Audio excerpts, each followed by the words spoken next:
Salve, salve nação rubro-negra! Tudo bem com vocês? Mais duas reações do pós-jogo entre Flamengo e Nova Iguaçu. Após a vitória massacrante do Mengão por 5-0, a imprensa repercutiu muito essa vitória e deu uma larga vantagem ao Flamengo em relação aos outros times do Campeonato Carioca. Vamos conferir o que falou agora Benjamin Bach em seu canal e também os comentaristas no programa da ESPN Sport Center. Vamos conferir aí, galera? Bora lá então, hein? Flamengo pegou o tadinho do Nova Iguaçu. Pô, deu até dó do Nova Iguaçu e foi 5-0.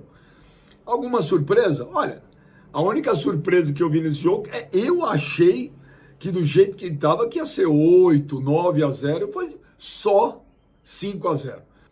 O Flamengo fez o que tinha que fazer. Parecia um jogo treino, não parecia um jogo realmente um jogo que valia alguma coisa. Os jogadores do Flamengo estavam tranquilos, você vê que às vezes nem corria tanto. Tinha dribles que estavam sendo dados, rolinho, pisa na bola, volta, que parecia às vezes quando você está na praia, o pai brincando com o filho criança, sabe, faz aqueles dribles desconcertantes. A diferença técnica do Flamengo para o Nova Iguaçu era sacanagem. Não só contra o Nova Iguaçu, em se tratando de Campeonato Carioca, a diferença do Flamengo para todos os clubes é gigantesca. Então o Flamengo tem a obrigação de ser campeão carioca. Cara, obrigação, acho uma palavra muito pesada. Mas se o Flamengo não for o campeão carioca, para mim é uma surpresa muito grande. Talvez um único time que possa criar alguma situação diferente é o Fluminense, né? Até porque historicamente o Fluminense às vezes sempre complica para o Flamengo. Foi assim ano passado, onde o Flamengo também tinha um time muito melhor. Mas se der a lógica, o Flamengo vai ser campeão carioca. Se não for campeão carioca, para mim é uma surpresa gigantesca. E o Nova Iguaçu, tadinho, entrou lá em campo para fazer o quê, pô? Era tentar evitar uma goleada daquelas vexatórias. 5-0 é vexatório? Mas, de novo, podia ter sido 8 ou 9-0 tranquilamente.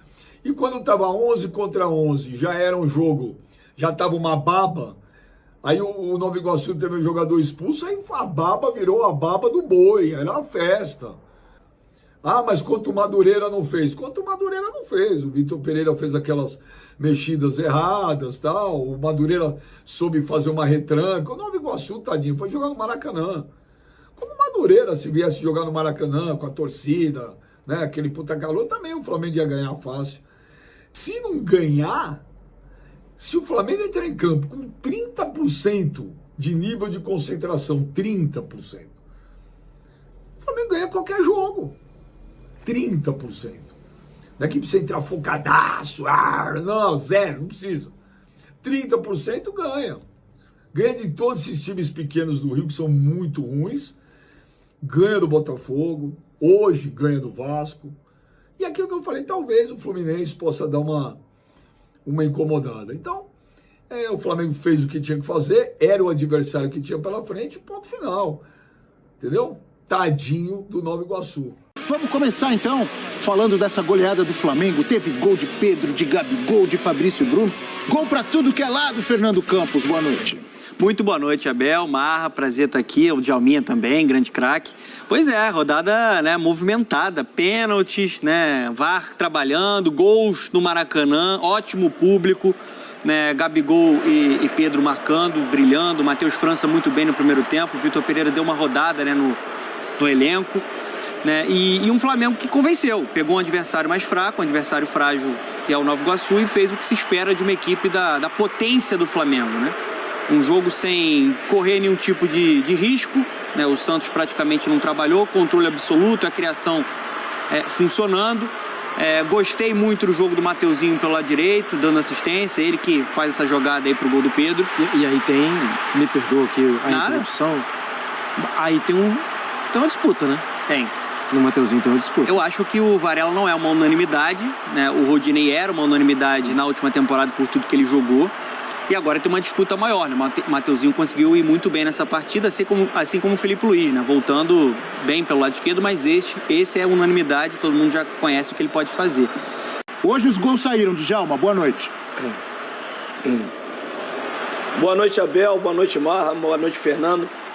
Realmente o Flamengo hoje fez uma boa atuação, né? Desde o início do jogo, comandando uma equipe muito superior à do Nova Iguaçu, mas o Vitor hoje ele modificou um pouco não só os nomes, mas também o esquema, né? Ele atuou com os dois extremos, né, abertos e assim, no final deu muito resultado isso, porque o Flamengo conseguiu os gols, praticamente todos eles pelos lados do campo, a assistência do Mateuzinho, assistência do Everton, do Cebolinha. E no segundo tempo, já com um jogador a mais, né, no finalzinho ali do primeiro tempo, foi expulso o jogador do Nova Iguaçu. Aí as coisas ficaram mais fáceis e aí o Flamengo entra com Gabigol, entra Arrascaeta, entra Everton Ribeiro e a equipe ficou mais forte ainda. Gabigol aí marcando 2 gols, Pedro também. E assim, uma bela atuação, mas é lógico que com um a mais e a superioridade do Flamengo é muito grande. O que valeu, eu acho que valeu para dar ritmo. O time já mostrou hoje estar bem melhor na parte física, né? O Pedro, por exemplo, jogou hoje o tempo inteiro. Mateuzinho muito bem, que acho que tem grandes possibilidades de conquistar essa vaga de titular. Então, Matheus França jogou um tempo só, mas também foi muito bem. Enfim, Flamengo colocou praticamente todo mundo para jogar, mas o que mais assim, me chamou a atenção foi o Vitor Pereira não mudar só os jogadores no início do jogo. Ele mudou o esquema, que ele gosta muito de jogar com esses 2 extremos, mas que com a formação oficial, digamos assim, o time titular, fica difícil para ele fazer isso. Tudo isso faz parte da preparação, você vê assim? Sim. Mário Marra. E acho que o ponto é afastar qualquer tipo de chatice nesse início. Porque, sim, o 0-0 contra o Madureira. Cara, tá começando a temporada, os jogadores estão ali, o Madureira jogou para se defender. Mas se tivesse feito um golzinho, ninguém ia falar muita coisa. E eu já sou contra falar alguma coisa, mesmo no 0-0, exatamente por causa disso tudo, né? É um início de temporada.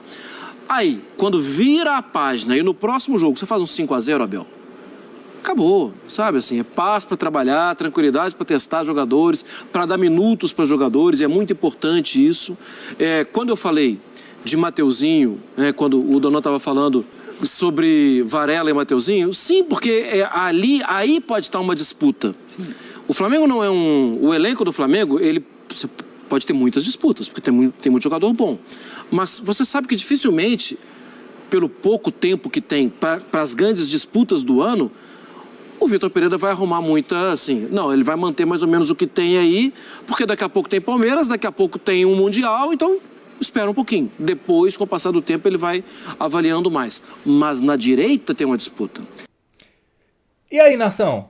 Tem uma disputa ou não tem? Mateuzinho ou Varela?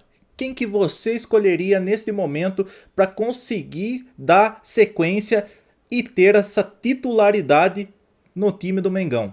Varela ou Mateuzinho? Deixe aqui embaixo a sua opinião. Salve, nação! Até o próximo vídeo. Um abraço!